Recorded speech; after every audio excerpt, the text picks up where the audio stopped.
I guess I never thought about since we've been here, you got to match scores if that happens. But you like to think you're going to play defense. There's going to be ebbs and flows of games. There's going to be big plays. We've done a really nice job, to me, of minimizing turnovers. Had very few. We've done a very nice job of having 3 and outs. So it gives your, if they're having plays, gives your defense a chance to recover. But they've got skill. They're going to make plays. They have for years. They're lining it up now. Bottom line, we just got to find a way to whatever that number is. These are games where what's one team averaging 55 and 54, and it'll be like a 7-3 shootout or something like that. So because you got great schemes and great players and prideful defenses. So you just got to go play and adjust. Last year we had to come from behind. You just got to adjust and play the game. And in this kind of game, is the offensive line even more important in this kind of game? Do you want to control play for you guys to keep your defense off the field some of the week? Again, to me, if you're saying you control line scrimmage, which to me that means your pass blocking is not breaking down. But when your pass block's not keep breaking down, that means your receivers are running on time and the ball's coming out of hand on time and you're spacing routes out on time. And when there's loud noise, does that communication slow you down? And not playing faster, no huddle-wise, but just those things happen because every time you're doing something, you're running passing game in relation to time. In the run game, when you run the ball, it means the quarterback is disconnecting or he's taking RPOs when they're there.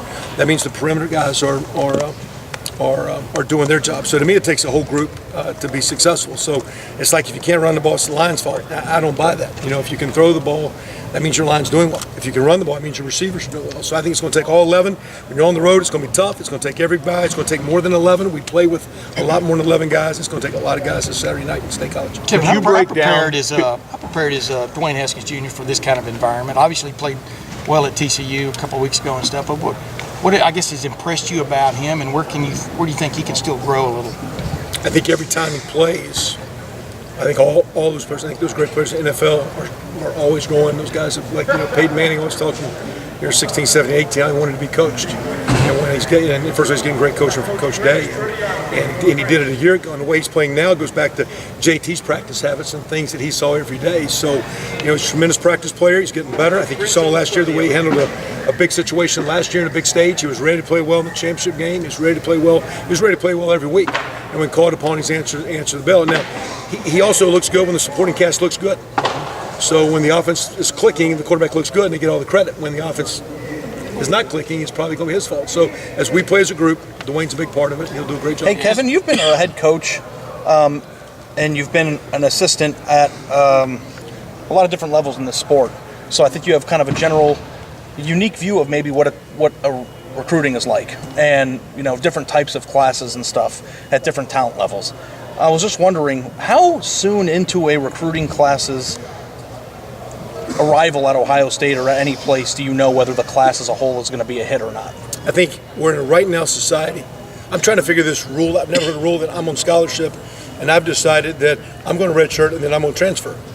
So we're paying the rest of the year for you really not to play on our team. I'm trying to figure out. I'm about player benefits and the welfare and what's for their best interest. And I like the transfer opportunity, but all of a sudden, I'm through, and who wants to then collect the guy that's not even practicing or working out? And how good's that player going to be? Because the cumulative effect of your habits are going to make you good going forward. So I think players, I think coaches, sometimes we make too many rash decisions. As talented as our classes are, we're a developmental program. And sometimes those linemen need a couple, 3 years. And you look at the way Demetrius Knox came on in a couple, 3 years. You look, sometimes it takes a little time. I think Rashad Berry, in taking time, is getting to where he's a solid player. So sometimes it takes time. You want it as a kid right now. You want it as a family right now. You want it as a fan base. You want it as coaches. But great programs develop players. And to me, the greatest talent is to judge as a recruiter is what's this kid's heart, work habits to persevere and come to work every day. And when you surround a kid in this environment and he does it every day, 2 and 3 years down the road, some great things can happen. Kevin, just as a quick follow-up, in 2014 when Ohio State won a national championship, there were 5 or 6 huge pieces to that team that were in the 2013 class the year before. And this year, you guys, the 2017 class was the best class in the history of recruiting from a number standpoint, and you have 5 or 6 guys like that that are playing key roles on this team. What's it like when you recruit at a level that's that high? Sorry. That's something that you can expect some of those guys to pop and change the culture of your team immediately, though, too, right? Because it's happened. No doubt. And how can you tell, and when do you tell that that's happening? Well, some of those guys, for example, like Dobbins, you can tell when a workout's right away just how competitive he was. You can tell the kid's got talent. The one thing, it just jumps early, whether it be in fall practice when they show up, like Tariq Smith that got in here early in fall, you can just tell the competitive motor if the kid's got some juice and is he mature enough and confident enough to go play as a young guy. So a lot of those guys have the talent. Some of the talent needs to be developed. What really needs to be harnessed sometimes is a culture of going hard, being consistent, doing it day after day. Some kids are ready for that and some guys aren't. Kevin, a couple times this week, Urban's said this is now a pass-first offense because you guys are playing to the personnel. Did you all as a staff believe in the spring or in training camp that this was going to be the case, that Ohio State would be throwing it to the level that they are right now? We didn't talk about it. We knew Dwayne was capable of some things.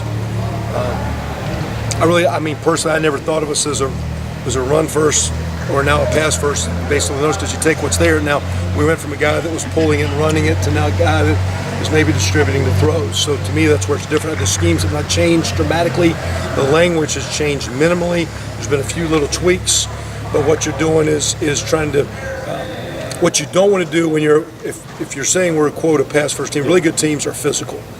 And as we throw the ball, we got to maintain a physical presence as an offense that we can get, the 4-minute offense in the red zone and goal line and short yardage offenses and control the line of scrimmage like we were talking earlier about that we need to do. So, to me, I just want to be a high-scoring offense. I never thought it was run and pass. When you see it from above, are there times where you think Dwayne needs to keep it occasionally to help out the offense or keep the defense off? We've done minimal of that. I mean, sometimes it's been a little bit more of the throw first, because a little bit of risk reward.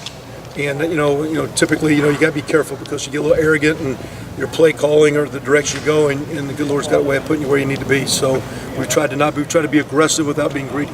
Kevin, how much have you guys had to change the way you run the ball though, because you don't have that quarterback running all? That's why a little bit of that 12 personnel with 2 tight ends get you a cutoff blocker backside, or extend the running play one gap farther to make that chase defender farther to go, or then you put in the pass stuff off of it. So the scheme hasn't changed, but that's why sometimes there's that 12 personnel package, and we're throwing it out of 12 and been very, very successful. It's a pass game, but it's to put a backside cutoff blocker, maybe a front side lead blocker, and be a little bit more, still the same running plays, but instead of reading it, getting hats on those guys, and then you don't have to throw it all the time if the box gets loaded. What's amazing is the way that Dwayne has thrown the ball.